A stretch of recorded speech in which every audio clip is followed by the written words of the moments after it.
간구에 응답하시고 건지소서라는 제목으로 은혜를 나누겠습니다. 우리가 가장 어렵고 힘들 때 긴급 상황에서는 세상에서는 공권력을 의지하고 도움을 요청합니다. 근데 하나님을 의지하고 하나님을 믿는 저와 여러분들은 어떻게 해야 되겠습니까? 하나님을 바라보고 하나님께 간절히 기도해야 됩니다. 그리고 여러분들은 기도할 때 눈을 감으면 뭐가 보입니까? 그러면 기도가 익숙하지 않은 사람은 아무것도 안 보이는데요. 어제 먹은 뭐가 보이는데요. 나한테 이렇게 해요. 눈을 다 감으면 그 앞에 십자가 넘어 또 부활하신 예수님 천국으로 이렇게 딱 사모하면서 보고 또 이게 찬송할 때 여러분 여기 있는 숫자가 다가 아니고 여기 많은 사람이 있어도 중요한 게 아니고 영적으로 하늘나라에서 수많은 천사들과 성도들과 하나님께 전해서 예배드리는 그 놀라운 광경을 상상해 보시면서 상상하면서 찬송하시기 바라고 예배드리기 바랍니다. 이 예배를 하나님이 내려다보시고 지켜보고 계심을 믿으시기 바랍니다. 자, 오늘 119편의 그 시편은 히브리어는 이제 알파벳이 22자로 되어 있어요. 그래서 제가 주보에다가 좀 크게 했다가 우리 신학을 안 한 분들은 어려울 것 같아서 그냥 작게 해놨는데 알레프 베이트 김멜 달레 헤 이렇게 쭉 가서 이 119편만큼은 특별히 어떻게 되어 있냐면 한 연이 8절로 되어 있는 연시 이렇게 되어 있는데 그 시작할 때 8절 단위로 알레프로 시작하는 게 8절, 그 다음에 9절부터 베이트, 두 번째 알파벳인 베이트로 시작하는 게 두 번째 9절부터 16절, 그 다음에 17절로부터는 김멜 이렇게 히브리어 철자에 따라서 온유를 맞춘 거예요. 그래서 특별히 우리 성경에는 없지만 영어 성경만 보더라도 거기 알레프 베이트 김멜 달렛이 이렇게 앞에 붙어 있어요. 그런 것이 특별히 운율을 맞춰서 특별히 그 히브리어 알파벳에 맞춰서 이 119편은 지었다. 그러니까 시적인 그 의미로 보면 대단히 의미가 있는 시다. 이렇게 생각해 보시기를 바랍니다. 오늘 우리가 읽은 이 내용은 호프 맨 마지막 22잔인데 19번째인 코프, 그 다음에 20번째인 알파벳 레이시, 거기에 맞춰서 8절 8절 두 연을 우리가 함께 은혜를 나누겠습니다. 우리 하나님께서는 저와 여러분들이 어려울 때에 하나님을 바라보고 의지하도록 간절히 요청하십니다. 그런데 문제는 우리가 어려워도 하나님을 그렇게 찾지 않는 데 문제가 있어요. 어려우면 우리가 먼저 인간적인 방법으로 해결책을 구하고 해결 방법을 찾아서 안 되면 뒤늦게 이제 하나님께 기도를 하기 시작합니다. 그러나 지혜로운 사람은 문제를 내가 해결하기 전에 하나님께 먼저 물어보고 기도하고 무릎 꿇고 하나님 도와주세요 하면 하나님이 이 부분은 사람의 방법을 통해서 해결이 될 거다 하면 좋은 사람을 붙여주시고 또 하나님이 직접 해결할 것 같으면 직접 하나님이 만나주셔서 우리의 모든 문제를 다 풀어주시는 분임을 믿으시기 바랍니다. 그래서 신앙생활을 잘한다는 것은 지식이 많아지고 연수가 많아지고 경험이 많아져서 내 것을 의지하는 게 아니라 아무리 경험이 많고 지식을 많이 쌓고 공부를 많이 해도 이것을 하나님께 내려놓고 우리 하나님이 먼저 어떤 뜻을 갖고 계시고 내가 갖고 있는 이 지식과 경험을 하나님이 어떻게 사용하시기를 원하십니까? 라고 기도할 때 우리 하나님께서 귀하게 사용해 주실 줄 믿습니다. 달란트를 가진 사람이 많아요. 그래서 우리 하나님은 한 달란트 준 사람이 있고 두 달란트 준 사람이 있고 뭐 성경에 없지만 셋, 넷, 5달란트 준 사람이 있어요. 그 달란트를 받은 게 중요한 게 아니라 그 받은 달란트는 어떻게 해야 돼요? 다 이자를 붙여서 이윤을 남겨서 또 다른 5달란트를 하나님께 드려야 된다고 이야기를 해요. 그러니까 우리는 너무 큰 욕심을 부리고 내가 감당하지 못할 과욕을 부리면 안 되는데 사람들은 남들이 보니까 부러운 자리에 올라가 있는 것 같으니까 그게 나와 상관도 없고 내 달란트 그 분량도 아닌데 터무니없이 욕심을 부리는 경우가 있어요. 그리고 아직 준비가 안 됐는데 그러한 자리만 탐하는 경우가 있어요. 그러면 하나님이 우리를 겸손케 하시기 위해서 사람들 앞에 망신도 당하게 하고 실족하게 하고 넘어지게도 하고 그러는 거예요. 그래서 저와 여러분들은 하나님의 인도함 가운데 우리의 삶을 의탁하면서 내 삶을 이끌어 가시는 분이 하나님이라는 것을 믿고 따라갈 수 있기를 바랍니다. 하나님의 기적을 매 순간 베풀어요. 우리 어려운 위험이 난이도가 높은 직종에 종사하는 분들은 날마다 그 위험한 순간을 맞이하니까 기도할 수밖에 없어요. 그래서 과거에 배 타고 나가는 사람들은 얼마나 많이 기도했겠어요. 지금처럼 일기예보가 미리 돼 있는 것도 아닌데 지금 비행기도 마찬가지예요. 아무렇지도 않은 비행기가 잘 올라가야 맑은 날씨예요. 그런데 갑자기 난기류를 만나면 비행기도 위험에 빠질 수가 있어요. 여러분 비행기가 타면 차고 올라갈 때 신기하지 않아요? 힘이 들어가지 않아요? 주여 같이 기도. 우리 믿는 사람들은 주님 이 비행기가 안전하게 뜨고 기장이 이 비행기를 안전하게 운항할 수 있도록 잘 비행기를 몰 수 있도록 기도해 주셔야 돼. 그리고 무사히 착지할 때 아무런 사고 없이 잘 착지하도록. 우리가 자동차를 타고 나가도 마찬가지죠. 사실 자동차도 굉장히 위험하고 요즘은 혼자서 아무리 운전을 잘해도 예상치 못해서 뒤에서 앞에서 막 돌발 상황이 발생해요. 그래서 우리는 우리의 생명, 우리의 삶을 내가 마음대로 할 수 없기 때문에 하나님께 맡기고 하나님을 의지하고 우리 인생이 하나님 손에 잡혀 있다고만 믿기만 하면 그게 가장 안전하다는 것을 믿으시기 바랍니다. 내 생각, 내 지식, 내 경험으로 세상에서는 많은 사람들이 한 자리 차지하면 자기가 세상의 왕인 것처럼 뭐 큰 소리 치는데 알고 보면 아무것도 아닌 거예요. 알고 보면 참 지난날 시간이 지나고 나면 부끄럽고 부족함을 느끼는 거예요. 그리고 가장 어렵고 절망적일 때 우리가 후회되는 게 뭐냐면 어려울수록 마귀가 우리를 유혹을 많이 해요. 그래서 어려울 때 잘못된 선택을 하도록 해서 인생이 확 꺾이는 사람이 있어요. 인생이 망가지는 사람이 있어요. 엊그제 여러분 미국에 기사 나온 거 보시잖아요. 그분이 크리스찬인데 약 몇십 조가 400조인가 40조를 손실을 보게 해서 감옥에 들어가는 한국인이 있어요. 엄청 탁월한 사람인데 정상적인 투자를 했는데 정권이 바뀌면서 예측과 다 나가서 그동안 승승장구하다가 한 방에 자기가 가진 재산을 어마어마한 몇백 조를 날린 것 같아요. 어마어마해요. 상상을 초월하는 돈을 날렸어요. 한 50조가 넘나? 어마어마한 돈을 날렸어요. 자, 여러분, 자기만 날린 게 아니라 자기 돈이 날아간 것뿐이 아니라 다른 사람에도 은행에도 다 피해를 주니까 큰 사건으로 모는데 이게 뭐 한국인이니까 코리안 아메리칸이니까 한국계니까 이거를 법적으로 처벌하는데 만일 백인 미국인이었으면 처벌이 안 될 수도 있다. 이런 얘기가 있는 기사를 봤습니다. 저와 여러분들은 그 사람도 크리스찬이었다고 하길래 하나님께 더 기도하면 어땠을까? 징역형을 받는 그러한 엄청난 큰 경제사범이 되어 있는 어처구니없는 상황이 도래했는데 인간적으로 보면 안타깝고 또 하나님이 그 영혼을 하나님의 자녀라면 또 어려운 가운데도 붙잡아 주실 거라고 믿고 있습니다. 우리는 인생 가운데 승승장구할 때 위험이 다가올 수 있고 또 어떤 경우는 어려워서 힘들고 막 슬프고 좌절이 될 때 마귀가 계속 우리한테 유혹을 해요. 뭐하러 사냐? 살 가치가 없지. 죽어버려. 저런 인간 꼴도 보기 싫지. 그래서 우리를 자꾸 이상하게 마귀가 충동질을 해요.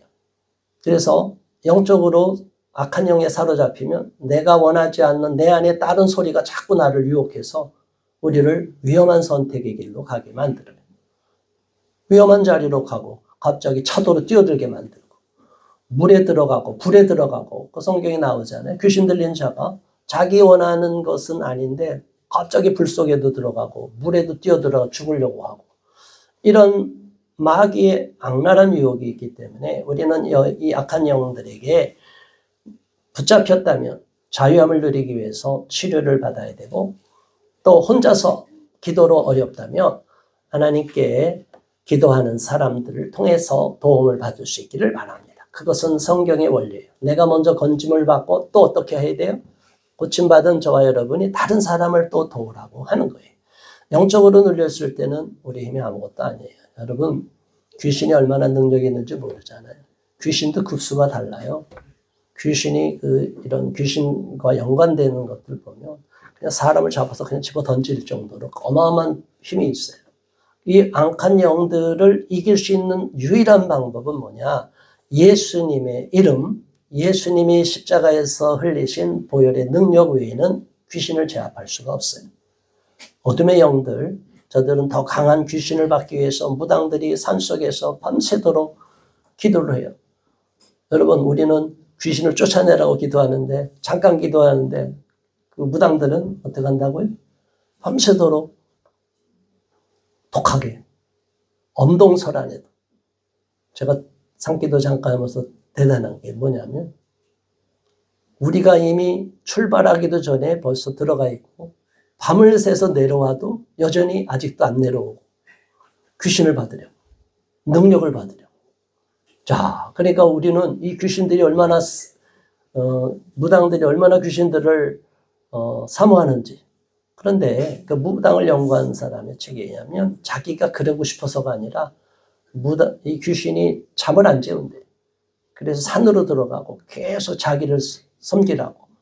그러니까 우리가 모르는 이 악한 영이 있는데 오늘날 이거를 굉장히 미화시키고 한국 문학에서는 샤머니즘과 불교적인 사상이 기저에 깔려 있어요. 거기에서 한국 문학의 토대가 많이 만들어지고 유교적인 것도 있고 그러니까 기독교적인 것이 많은 영향을 미치고 지금 150년 정도 이렇게 쭉 됐지만 아직도 기독교의 문학으로 이렇게 형성화되는 것이 약해요. 그래서 우리는 이 약한 시대의 약한 영들이 장악하는 모든 문화 영역이든 있던 정치적인 이 실질적인 영역이든 악한 세력에 의해서 이 땅이 지배되고 있고 이러한 귀신뿐이 아니라 전 세계를 통합하려는 악한 정치 세력, 권력자와 결탁한 종교 권력들이 있다는 것을 아시고 이러한 것에 미혹을 당하지 마시고 우리는 하나님만 의지하고 절대적으로 우리의 왕은 예수 그리스도라는 것을 믿음으로 고백할 수 있기를 바랍니다. 가장 어려움에 빠져 있을 때 이렇게 기도하라는 겁니다. 145절 함께 다시 읽습니다. 여호와여 내가 전심으로 부르짖었사오니 내게 응답하소서. 내가 주의 교훈들을 지키리이다. 아멘. 얼마나 간절하면 전심으로 온 힘을 다하여 예수님이 기도의 모범을 보이셨죠. 마지막 십자가형을 당하기 전에 겟세마네 동산에서 기도를 했는데 어떻게 했다고 그랬어요? 간절히 기도해서 땀방울과 피가 섞여서 나왔다 그랬어요. 그 피 흘리도록 얼마나 간절히 기도했습니다. 저 여러분이 이런 전심으로 기도할 때 어려운 문제가 해결되고 응답될 줄 믿습니다. 많은 사람이 기도한다고 하면서 간절히 기도하지 않아요. 기도 대충 해놓고 그냥 기도했다 하고 생각을 해요. 정말 어려운 문제가 있으면 어떻게 해요? 눈물로 기도하는 거예요. 한나가 눈물로 기도했죠. 자식이 없었어요. 그 당시에는 첩을 두기도 하고 그런 시대. 우리도 조선시대만 가도 얼마나 여성들의 권리가 없었습니까? 기독교가 들어와서 여권을 신장시킨 거예요. 그냥 첩을 두는 걸 당연히 여긴 이런 문화 속에서 이 한나가 너무너무 슬퍼갖고 하나님 앞에 간절히 기도했어요. 엘리 제사장이 술 취했느냐 하고 꾸짖을 정도로 아닙니다. 저는 하나님께 슬퍼서 울고 기도합니다. 하나님 저에게도 자식을 주소서. 하나님 나에게도 자식을 주소서. 자, 하나님께서 저와 여러분에게 소망의 기도를 하게 했습니다. 불가능 가운데 사라도 90세에 이삭을 낳았어요. 우리에게 사람의 의술, 인간의 현대 의술로도 불가능한 것이 불치병에 걸리는 경우도 있어요. 현대과학으로 치료받는 과정을 통해서 또 하나님이 고쳐주시기도 하지만 사람의 의술로는 손을 놓은 상황까지 갈 때가 있어요. 그래서 모든 인간의 의술이 불가능하다. 그럴 때 하나님 안 믿는 사람은 숲으로 들어가고 산속에 들어가서 살았다 뭐 이런 얘기가 있어요. 그런 얘기들가 왕왕 있는데 저와 여러분들은 하나님께 의지하고 하나님께 매달려야 될 줄 믿습니다. 하나님 앞에 불가능이 없고 불치병도 다 해결이 되는 것을 믿는 저와 여러분이 돼야 세상이 두려워지지가 않아요. 어떤 악한 영이 우리를 지배해도 어떤 문제가 있더라도 하나님이 하나님의 방법으로 초자연적인 능력으로 하나님은 역사하신다. 기독교는 기적의 종교예요. 다른 종교와 달리 기독교에는 수많은 기적이 있어요. 그런데 현대 신학에서는 자유주의 신학에서는 예수님의 기적을 다 빼버렸어요. 그러면 사복음서 성경이 뭐예요? 기적의 책이 아닌 인간의 교양서로 머물러 버리는 거예요. 그걸 갖고 신앙생활 한다니 얼마나 웃기는 거예요. 악한 영을 다스리고 지배하지도 못하고 쫓아내지도 못하면서 예수님을 믿는 저와 여러분은 예수님의 제자가 된 저와 여러분은 뱀을 잡아도 아무런 해를 당하지 않고 귀신도 쫓아낼 수 있다고 그랬잖아요. 그런데 벌벌 떨고 귀신한테 압제를 당할까 봐 막 억압을 당할까 봐 꿈에 이걸 뭐라고 그래요? 이걸 가위 눌린다고 그러죠. 예, 가위 눌리는 경험 해보셨죠? 꿈에 막 뱀한테 시달리고 막 동물이랑 싸우고 개가 물어뜯고 이런 것 신앙생활 할 때 우리가 믿음으로 나갈 때 이 사탄이 우리를 자꾸 괴롭힐 때 나타나는 특징이에요. 근데 나중에 우리가 신앙이 그거를 다 이겨내고 강해지면 어떻게 돼요? 지나가기만 해도 뱀이 다 죽어요. 지나가기만 해도 사자들이 그 어마어마한 사자들이 먹으려고 해도 꿈에서 다니엘을 지켜주는 것처럼 사자들이 덤벼도 나를 해하지 못해요. 영적으로 그만큼 강해지면 기도가 쌓이고 하나님께 성숙한 신앙을 갖게 되면 우리는 그러한 능력을 받게 될 줄 믿습니다. 146절 내가 주께 부르짖어 싸우니 나를 구원하소서. 내가 주의 증거들을 지키리이다. 계속 증거를 지키고 내가 하나님께 이름을 높이고 간증하겠습니다. 147절 내가 날이 밝기 전에 부르짖으며 주의 말씀을 바라싸우며 주의 말씀을 조용히 읊조리려고 내가 새벽녘에 눈을 떴나이다. 문제가 있을 때는 잠도 깊이 못 자요. 간절히 자고 새벽에도 떠서 하나님께 기도하는 거예요. 저와 여러분이 하나님 앞에 매달려 기도하는 그 습관을 잘 들일 수 있기를 바라며 개인적으로 기도하다가 또 함께 기도하다가 교회 내에서 기도하다가 또 때때로는 산속에 산에서 산기도하는 분들과 같이 가서 기도하고 그러면 조금 더 그 응답이 빨라지고 더 강해져요. 산기도를 경험하신 분은 알 거예요. 이렇게 같이 가서 또 산기도 하지만 조금 더 담대해지면 산속에 멀리 혼자 들어가 보세요. 한밤중에 캄캄할 때 그러면 처음에는 낙엽 소리가 으스스스스 들리고 막 여러 가지 들리고 그런데 그럴 때 그거를 다 이겨내고 나면 나중에는 그보다 평안할 데가 없어요. 아무도 나를 간섭 못하고 하나님이 나를 딱 내려다보고 옆에서 나를 지켜주는 것처럼 느낄 때가 있어요. 그때 그런 영성을 회복하면 어디에 가든지 두려움이 없어져요. 담대해져요. 오직 하나님과 나밖에 없는 거예요. 사실은 수많은 군중들 앞에 가도 그 많은 사람과 나는 상관이 없어요. 그 자리에서 나를 지켜주는 분은 누구예요? 하나님밖에 없어요. 어떤 사람은 돌 맞아 죽고 어떤 사람은 멀쩡하고 어떤 사람은 총 맞아 죽고 나는 괜찮고 하나님이 나를 지켜주시고 그 순간에도 나와 함께 하신다면 사람이 나를 더 이상 어떻게 할 수가 없다. 그래서 저와 여러분은 끝까지 하나님을 믿고 부르짖어 기도하고 기도하여 응답을 받는 놀라운 체험을 하시기를 주님의 이름으로 축원합니다.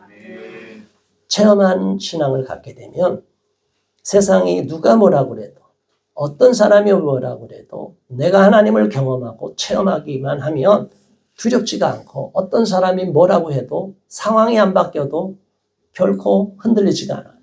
요동하지가 않아요. 지금 상황은 악화돼요. 점점 힘들어져요. 그래도 불안에 떨지를 않아요. 근데 사람들은 말을 하기 시작하면 전염이 돼요. 불안도 전이가 됩니다. 모든 게 전이가 돼요. 뭐 감기 바이러스도 전이가 되는 것처럼 이 자살의 영도 전이가 돼요. 그래서 주변에 자살하는 사람이 있으면 주변의 가족이나 친구 사람 중에 자살 확률이 엄청 높아져요. 이게 마귀가 우리한테 주는 거예요. 불안을 전이시키고 거기에 자꾸 자기가 휘말리게 만들어요. 그래서 우리는 주변에 악한 영들이 많고 주변 친척이나 친구들이나 주변 사람들이 영적으로 악한 영에 휘둘리면 여러분 더 세게 기도해요. 예수 그리스도 이름으로 명하노니 악한 영들은 떠나갈지어다. 우리 집안에서 떠나가라. 우리 형제, 자매, 부모 누구 이름을 부르면서 예수님의 이름으로 꾸짖고 악한 영을 쫓아내야 돼요. 이렇게 대적 기도를 해야 돼요. 우리에게 기도할 수 있고 무기가 있는데 이걸 사용하지 않으니까 녹슬어버린 거예요. 기도하지 않으면 마귀가 지배하는 거예요. 능력이 안 나타나는 거예요. 예수님이 변화산에서 놀라운 기적을 보여주고 새 제자들과 내려왔더니 귀신들이 하나 쫓아내지 못했어요. 예수님이 뭐라고 그랬어요? 책망한 거예요. 왜 그랬느냐? 너희들에게 믿음이 없기 때문이다. 무슨 믿음? 귀신을 제압하는 믿음. 그 사람 제자들이 예전에는 귀신도 쫓아냈어요. 그런데 시간이 지나서 더 훈련받았는데 어느 순간에 나태해진 거예요. 예수님 쫓아다니고 구경만 한 거예요. 그러니까 갑자기 믿음이 떨어진 거예요. 귀신 능력, 쫓아낸 능력이 없어져 버린 거예요. 저와 여러분들이 믿음이 떨어졌다고 생각하면 얼른 회복할 수 있기를 바라고 또 자기가 그런 상황이 있으면 자기의 상태를 빨리 알리세요. 주변에. 그래서 도움을 요청할 수 있기를 바랍니다. 148절, 149절 주의 인자심을 따라 내 소리를 들으소서 여호와여 주의 규례들을 따라 나를 살리소서. 주님의 나를 긍휼히 여기시고 인자하게 여겨주시고 나를 엄히하게 대우하지 말아주세요. 그래서 성경에서 여러분들이 또 가장 유념해야 될 말씀은 긍휼이란 말이에요. 저는 예수님이 하는 말씀 또 하나님이 하신 그 성경의 말씀대로 불쌍히 여기는 자, 남을 긍휼히 여기는 자는 긍휼히 여김을 받는다 그랬죠. 팔복에. 남을 불쌍히 여기면 하나님이 우리를 불쌍히 여기는 걸 믿으시기 바랍니다. 우리가 남한테 인색하고 남한테 잔인한 사람은 자기도 똑같이 보응을 받게 돼요. 자기가 어려운 날에 지금은 잘 나갈 때 모르죠. 인생은 다 뒤집어지게 돼 있어요. 그 어려움에 다가오면 그때 자기가 그동안 심은 대로 거두게 되는 거예요. 악을 심은 자는 악을 거두게 되고 잔인함을 심은 자는 똑같이 잔인한 보응을 받게 되고 원수를 만들고 남한테 해를 입힌 자는 똑같이 해를 당하고 비참한 생을 마치게 될 수 있어요. 그래서 우리는 하나님을 두려워하고 하나님을 엄히 여긴 하나님 앞에 하나님 저를 불쌍히 여겨주세요 해놓고 이웃을 어떻게 해야 돼요? 불쌍히 여겨야 돼요. 나한테 힘들게 한 사람 어떻게 해야 돼요? 불쌍히 여겨야 돼요.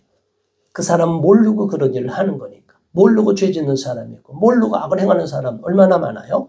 우리는 하나님의 인자하심을 구하고 하나님께서 나를 긍휼히 여겨달라고 불쌍히 여겨달라고 기도할 때 하나님이 우리의 기도를 들으시고 우리가 하나님이 지켜주시고 보호해 주시는 안전한 장소에 거할 수 있게 될 줄 믿습니다. 150절 악을 따르는 자들이 가까이 왔사오니 그들은 주의 법에서 머니이다. 151절 여호와여 주께서 가까이 계시오니 주의 모든 계명들은 진리이니이다. 악을 따르는 자들이 나를 해하려 왔지만 다 하나님이 지켜주시고 모든 계명은 진리라고 고백하면서 주님께서 나를 지켜주는 그 계명으로 내가 살겠습니다. 152절 내가 전부터 주의 증거들을 알고 있었으므로 주께서 영원히 세우신 것인 줄을 알았나이다. 증거들을 알고 있는 시인의 고백이 저와 여러분은 하나님으로부터 받은 증거가 많아져야 돼요. 믿음 생활이 진짜 믿음이 좋은 사람이 어떻게 평가가 되냐면 평상시에는 구분이 안 돼요. 똑같이 신앙생활하는 것처럼 보여요. 그러나 어려운 시련, 어려운 고난, 통과, 난관에 부딪힐 때 진짜 믿음과 아닌 믿음이 딱 증거가 차이가 나는데 그 사람이 요동하지 않는 건 뭐예요? 하나님과의 경험이 증거들이 쌓여 있을 때 요동하지 않게 돼. 하나님이 나를 도와주신 거, 하나님이 나를 고쳐주신 거, 하나님이 어려운 상황에서 나를 돌파구를 열어주신 거, 이런 경험들이 쌓이면 그게 나에게 신앙의 증거가 되는 거예요. 그래서 하나님은 평범한 인생을 살아가고 하나님이 있는지 없는지 모르고 습관적인 신앙생활을 하다가 고난을 주는 거예요. 고난을 통해서 하나님이 나를 고쳐주시고 건져주시고 기적을 베풀어 주신 것을 체험하게 돼요. 이 증거가 우리를 견디고 하나님 앞에 더 가까이 나갈 수 있게, 더 큰 사명을 감당할 수 있게 만들어주기 때문에 저와 여러분은 하나님으로부터 많은 증거들을 받아야 될 줄 믿습니다.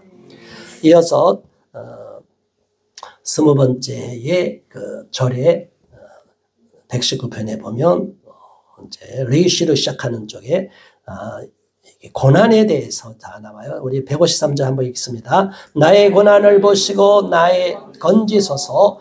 내가 주의 율법을 잊지 아니함이니이다. 고난에 처했을지라도 고난을 하나님이 내 고난을 보시고 나를 건져 주소서. 그러니까 저와 여러분이 어려울 때 보면 뭐냐면 우리가 시야가 좁아져요. 고난을 당하면 아무것도 안 보여요. 자기 문제밖에 안 보여요. 그래서 마귀가 우리를 딱 가둬놔요.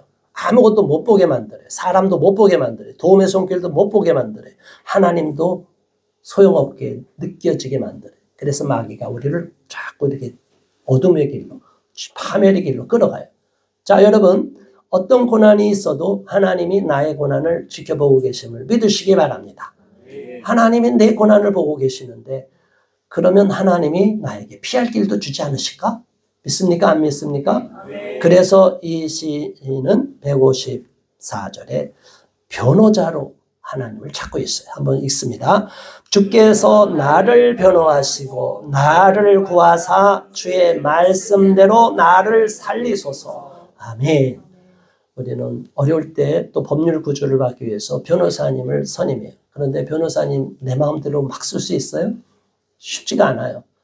비용을 또 지불하고 또 변호사들을 또 여러 가지를 맡으니까. 그런데 언제나 나와 함께 내 곁에서 파라클레토스, 우리 곁에서 지켜주고 변호해 주시고 상담해 주는 분이 계셔요. 도와주는 헬퍼가 있어요. 누구예요? 성령 하나님. 우리 하나님을 믿으시는 저와 여러분은 하나님이 나를 변호해 달라고 기도할 수 있기를 바랍니다. 내 문제를 사람의 방법에도 도움을 요청하지만 궁극적으로 내 문제를, 억울한 문제를 풀어주는 건 누구예요? 하나님이에요. 나의 변호자가 되시는 분은 하나님이에요. 그래서 미국이나 우리나라에 억울한 옥살이 하는 경우가 있어요. 법의 판단으로 감옥에 갔는데 억울해요. 누명을 썼어요. 그걸 누가 풀어줘요? 하나님만이 풀어줄 수밖에 없어요. 사람은 그 구조에 빠지면 헤어날 수가 없어요. 그런데 하나님이 때가 되면 풀려주는 거예요. 그 위대한 왕, 느부갓네살 왕, 그렇게 세상을 호령했는데 하나님이 이 느부갓네살을 사람 만들기 위해서 정신을 이상하게 만들었어요. 그리고 빨가벗고 풀 뜯어먹게 만들었어요. 왕을. 하나님이 정한 기간 동안에. 그래서 왕이 있지만 그 나라에는 왕이 있는데 왕이 집정을 못하는 거예요. 왕이 저 궁정 안쪽에서 풀 뜯어먹고 있는 거예요. 뻘거먹고. 짐승처럼. 그래서 낮추다가 하나님이 때가 되니까 느부갓네살 왕을 다시 왕권으로 회복시켜줘요. 똑같은 왕인데 정신이상자, 위험 있는 왕. 누가 만드시는 거예요? 하나님이에요. 그러니까 저와 여러분 지금 억울한 일을 당해도 속상해하지 마시고 지금 기세등등한 사람을 주님께 올려드려요. 하나님 보셨죠? 그 사람을 주님께 맡깁니다. 그러나 내가 미워하면 안 돼. 내가 미워하면 그 원수를 하나님이 원수를 갚으려고 하다가 우리가 미워하는 것 때문에 원수를 갚는 걸 늦춰요. 아직 안 돼. 우리가 다듬어지지 않아서. 그래서 어떤 원수라도 용서하고 풀어줄 수 있는 사람이 되기를 바랍니다. 하나님만이 나를 변호하신다는 거예요. 자, 155절. 구원이 악인들에게서 멀어짐은 그들이 주의 율례들을 구하지 아니함이니이다. 156절. 여호와여 주의 긍휼이 많으니 주의 규례들에 따라 나를 살리소서. 157절. 나를 핍박하는 자들과 나의 대적들이 많으나 나는 주의 증거들에서 떠나지 아니하였나이다. 아멘. 하나님으로부터 증거를 많이 받은 사람은 핍박자들, 원수들이 나를 공격해도 요동하지 않게 된다는 거예요. 얼마나 감사해요. 158절. 주의 말씀을 지키지 아니하는 거짓된 자들을 내가 보고 슬퍼하였나이다. 159절. 내가 주의 법도들을 사랑함을 보옵소서. 여호와여 주의 인자심을 따라 나를 살리소서. 고난을 당할 때 하나님이 원하는 고백을, 이런 고백을 저와 여러분에게 원하시는 거예요. 주의 법도를 알고 주의 율례를 알고 주님이 계명을 가르쳐준 그 본래의 뜻을 알게 되는 거예요. 하나님의 뜻을 알게 되면 우리는 고난을 통하여 큰 유익을 얻게 됩니다. 그런데 세상의 사람들, 또 믿음이 노라하면서도 자기 육적인 생각대로 살아가는 사람들은 영적인 크리스찬이 아닐 경우는 자기가 겪는 그 일에만 매몰돼 버려요. 일에만 빠져버려요. 사건에만 파묻혀요. 절대 그러지 마시고 어떤 상황에서도 하나님이 나에게 왜 이 일을 허락하셨는가를 생각하시기 바랍니다. 그리고 자기 자신을 돌아보고 잘못된 걸 회개하고 하나님 나에게 다시 기회를 준다면 제가 이전과는 비교할 수 없이 하나님을 기쁘시게 해드리고 하나님께 칭찬받는 모습을 보이고 많은 사람을 유익하게 하겠습니다. 하나님께 영광을 돌리겠습니다. 이런 거룩한 목표, 거룩한 비전을 품는 저와 여러분 되시기를 바랍니다. 그럴 때 고난이 나에게 유익이다는 고백을 할 수 있는 거고, 그게 하나님이 저와 여러분에게 고난을 주신 뜻이라는 것을 믿으시기 바랍니다. 마지막 160절. 주의 말씀의 강령은 진리이오니 주의 의로운 모든 규례들은 영원하리이다. 아멘. 우리가 신앙생활을 하면은 오랜 연수를 하면 더 특별한 신비로운 세계로 들어가고 더 신령하고, 이게 아니라 신앙생활은 할수록 평범해지고 단순해지는 거예요. 어린아이와 같은, 어린아이들도 불순종할 때가 많잖아요. 그러나 우리는 순전한 어린아이와 같이 그냥 하나님 앞에 시키면 예 하면서 아멘 하면서 쫓아가는 거예요. 그게 아주 단순한 신앙이에요. 저도 엄청난 일을 하는데 어떤 때는 제가 알아서 하지만 좀 어려운 일이 있으면 하나님께 기도하는 거예요. 하나님 이거 어떻게 해요? 이거 어떻게 해요? 그냥 맨날 기도하면서, 그럼 어떻게 하면서 하면 일이 풀려요. 하나님 도와주세요. 이거 어떻게 해요? 하나님 도와주세요. 그러니까 저와 여러분의 문제를 하나님 앞에 아뢰기만 하면 돼요. 억울한 문제를 하나님께 아뢰기만 해요. 그러면 어떻게 해요? 하나님이 다 억울함을 풀어주실 줄 믿습니다. 우리에게 원수로 갚은 자들을 하나님이 보응하여 주실 줄 믿습니다. 다만 우리는 그들을 불쌍히 여기고 용서하고 하나님의 손에 맡겨야 될 줄로 믿습니다. 오늘 말씀을 기억하면서 우리가 하나님 앞에 간절히 기도하여서 간구하여서 응답받고 어려운 수렁에서 건짐받게 해달라고 기도하겠습니다. 주여 할렐루야. 하나님 아버지 고맙습니다. 감사합니다. 오늘 하나님 앞에 나와 우리가 부르짖어 기도하고 간절히 하나님 앞에 매달리기를 원합니다. 우리 하나님 도와주시고 함께하여 주시고 이끌어 주시옵소서. 어떤 상황에서도 불평하지 않고 원망하지 않고 사람을 미워하지 않고 용서하며 하나님께 다 맡기고 응답을 경험하는 우리 모두가 되게 하여 주시고, 날마다 나를 변화하여 주시는 하나님만 의지하며 승리할 수 있게 하여 주시옵소서. 예수 그리스도 이름으로 간절히 기도드리옵나이다. 아멘.